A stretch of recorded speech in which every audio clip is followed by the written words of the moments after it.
Jordy, after halftime, you guys had that 2-point lead. Just kind of what changed for you guys in that second half that allowed the Cleveland Cavaliers to kind of take a hold of the game? Um, basically the second chance points in the second half was 14-2. So that's how you lose games. And then the fast break points was 15-2 just in that second half. So with 38 points in the paint, probably a lot of those were in transition. So, you look at those numbers, and that's the reason why, we couldn't give ourselves a chance all the way through. There's some positives. Obviously, how we responded in the first half. It was not pretty. We were not shooting the ball well, but we were in the game, like you said, up two against a very good team. I take it. It's just like our focus was not all the way through the game, and that's what we have to be better at. So, finding ways now to help our team. Obviously, we'll watch film, and we all have to be better. That's pretty simple. What we've done is come back, you know, um, own it, and then going to Philly, it's going to be a good game. How is D'Angelo right now? Sprained ankle, and we'll reevaluate tomorrow. Just, I guess, following up with, to a lesser extent, a point guard question. I mean, as you evaluate D'Angelo, what were your impressions, I guess, just what you got from the combinations of Killian and Trendon when they were on the ball, and just how much does that change kind of their roles going forward if D'Angelo is sidelined for any length of time? Yeah, we don't know if he's going to be out or not. So once that happens, we'll figure it out. We've never had problems with having the next man mentality, and if that's the case, I trust Killian and Trendon to play and run the team and help the team. Same as Tyrese. So I've seen it before. I've seen it being successful. So obviously we all want D'Lo, but if whatever Daisy needs to be back healthy, we'll keep fighting. You said before the game, having to guard that duo of Darius Garland and Donovan Mitchell was, you call them probably the best duo in the league. When you see the way your defense performed against them, especially in that third quarter, what did you make of that, how do you say, breakdown? Yeah, I think that it was. I mean, I don't know how many second chance points were in the third quarter, but all the points to start where we took the lead and we had like a 6-point lead, all their points were second chance. So, Donovan Mitchell is going to score. So is Darius Garland. They're both combined for 44 points, if my math is correct. And I take it. I mean, I've seen Donovan score 40 and 50, and he was being very, very aggressive.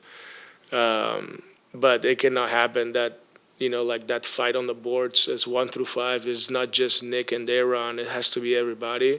And that's how we lost the game. I know that the difference overall is 17-17 in second chance points, but the reason why we were up in that first half, it was because we were winning the possession game. The points off turnover were pretty even. The second chance points was in our favor, and that's how we lost it. Did the turnovers in the first half, when you're looking back at the game, does that feel like a missed opportunity to have built a bigger lead in the first half, or can you not really, I guess, look at the game that segmented? Yeah, turnovers happen. I usually tell the guys that 14 turnovers are mine, so don't worry about it. I don't want them to play with freaking out or like they need, So if you think this way, we had 2 extra turnovers, 16, and we won those points of turnovers by 3 points. So I'm not concerned about that. Obviously, I don't want to turn it over, but I want the guys to play free and play basketball. Probably our mid-paint and rim finish, I don't know. I'm assuming that it was not great, and missed layups usually lead to fast break points. So, like I said, we'll have to watch the film, and be better. Cam, first half versus the second half, with the way that you guys are kind of playing, just kind of what changed and what was the biggest difference maker there? They went on a run, scored in transition, and we were able to pile up points quick that way. with the rebounding battle, just the way that you guys were able to dominate the offensive glass, kind of what did you see in that first half that allowed you guys to be so successful, and then kind of what changed in that second half? Just an effort. I don't think much really changed. There's some bounces here, some bounces there. And we were still competing for the loose balls. It's just some of them didn't go our way. Cam, you guys were up, if my math is right, I think 5 when D'Lo goes out with the ankle, and I think the run was like 28-11 or something like that immediately after that. Just how disruptive was it when obviously he's kind of in control of the offense, in command of the offense, and then you're stripped of that? Yeah, very. Veteran leader of this team. Kind of keeps things calm and centered. So for him to go down, that's tough. But I think we got capable guys across the board. I don't think it still should have got out of hand, but sometimes it happens. Jordi said before the game that, facing that guard duo of Darius Garland and Donovan Mitchell was going to be tough. And obviously that first half, you guys, were able to stay in it. But what did you see as far as the breakdowns on the defensive end in the second half, especially guarding Donovan? Just transition, playing in an advantage.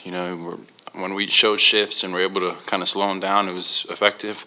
When he operated with space, he was a lot more efficient. Do you think that there were, particularities about getting back that weren't working tonight, or do you think when you shoot a low percentage, as you did in the second half, you just inevitably that happens? The latter. We had more trying to crash too, so it's that balance. And sometimes it was like they're lingering in the backcourt, going for steals and stuff, and getting the ball back.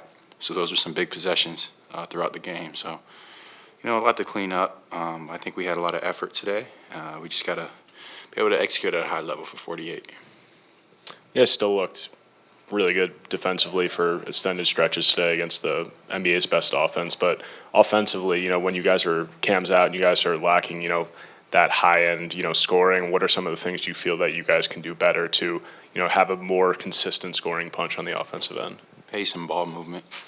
A lot of pace, a lot of ball movement, shooting. I think that's what it comes down to, man, is that just playing off that advantage.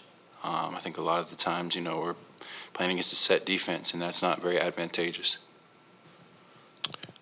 Obviously, the Cavs are one of the best teams in the league for a reason, but how unique is it as a defense to face a team that has 2 guards that can break down pretty much anyone off the dribble, along with 2 bigs that pretty much control the paint? Yeah, it's very unique to them, and it presents a lot of challenges. I thought for a period of time we were doing a good job just keeping it all under control. But I think the bigs kind of, when the shot goes up and they crash, or, you're a little bit in rotations and then they just have bigs at the rim, that gets a little sticky. And same thing with the guards. 2 guys that can create at a high level. You got to be on high alert for them. So, yeah, they're a good team, and it shows. You give them credit for what they've been able to accomplish in their first 55 games, for sure.